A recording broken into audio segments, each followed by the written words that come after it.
Good morning, Sunday.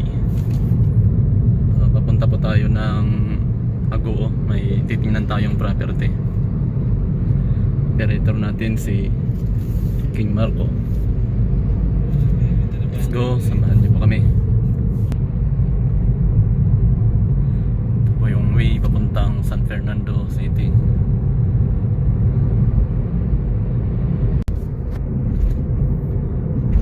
Approaching Damortis na po tayo.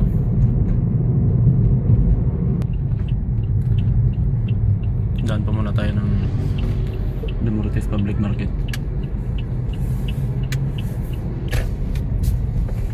Lalim dyan.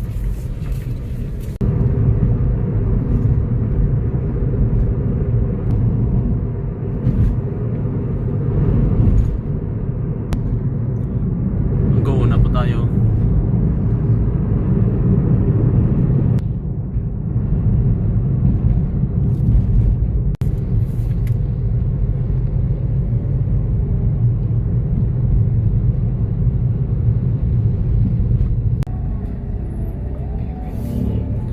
Tayo sa bayan ng Agoo. Kaliwa. Ito ba ito? Nakahuli ko na yun. Sige.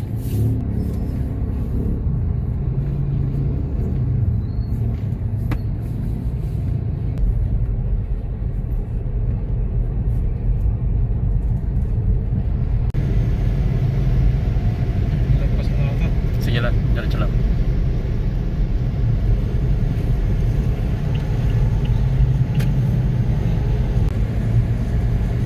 Na po tayo sa Biwok ng Agoo.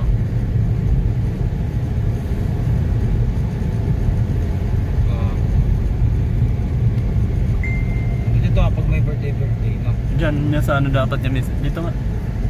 Ah, Dito nga, stop yan dito. Doon pa yata. Anis Lodge. Sige, sa unan pa. Doon kayo pumunta nun to? Oo. Doon pa sa unan. Ito na po tayo sa location. Meron pa dito. Oo.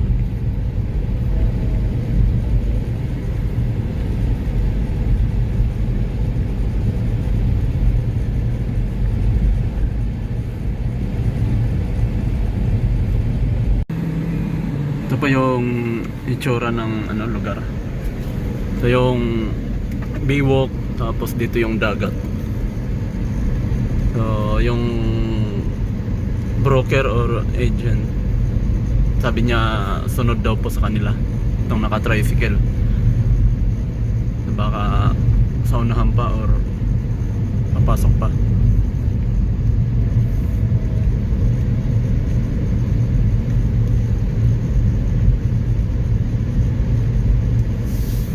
Maganda to, gilid lang. Talagang gilid lang. Yan pa yung dagat. Ito nambakan na to eh, no? Tatambak. Oo.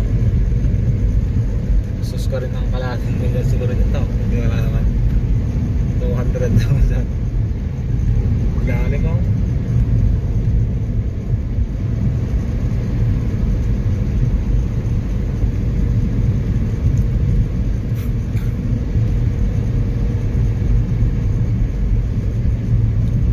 Pasapin mo ito.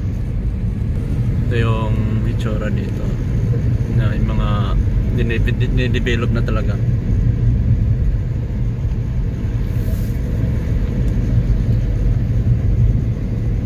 Dito to. Oo, may mga tambak na. Ito dito yata. Baka ito, walang tambak to. Pasok.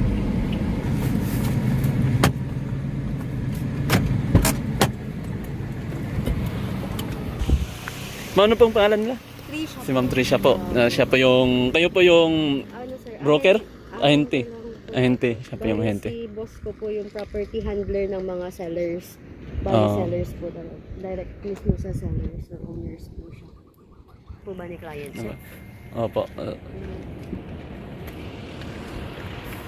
Pupuntahan namin yung ano, yung property. Papasok pa. Ito yung right of way. Opo, bali sa ano po kasi mga front, sold na po. So, ito yung right of way. Opo. Okay. Parang sabi ni ma'am wala na daw po yung front. Papasok na, inner lot na po. So anong ginagawang development dito ma'am ngayon? Ano sir, sa katabing lote po may, hindi ko lang alam sir kung mini resort siya or private or bahay po, bakasyon. Bali dito sir, yung right of way.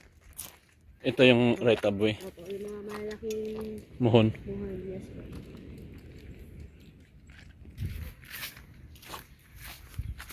Alin yung mga sold out na? Hindi, yung mga namuhunan po na nalang sir. Ito sold out na to. Opo. Ito kasama pa to? Ito sir, sa isang seller po ayaw niya pong ibenta. Ay baka future po yun kayo din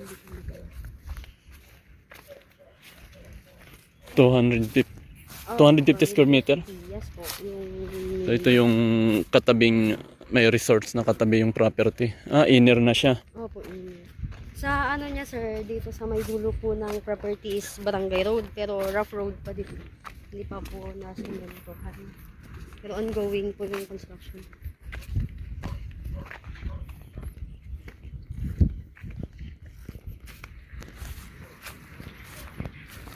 Ito yung property, yung tinatambakan na.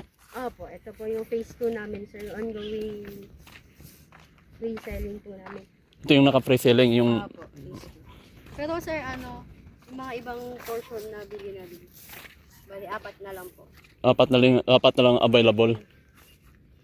Dalawang tig 250, saka dalawang tig 350.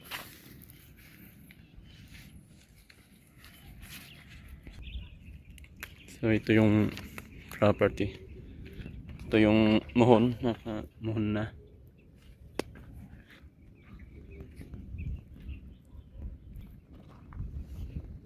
May muhon din dito.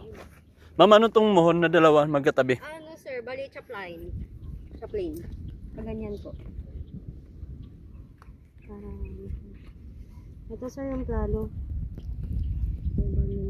So ito yung property. Banda dito. Banda dito yung property na available. Ito na lang daw yung available.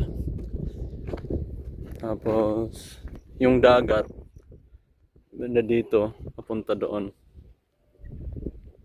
Ito yung mga, tapos ito yung neighbors kung sakali yung pagitan ng property.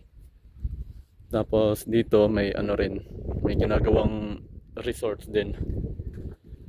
So maganda siyang maganda siyang pang pwedeng business Airbnb or hotel. Talagang dinidevelop ng lugar na to kasi parang mga tanim. Natapos na po tayo doon sa property. Daman muna tayo dito sa Barangay Baybay. Along the way, nagmerienda muna kami. Yung naming merienda.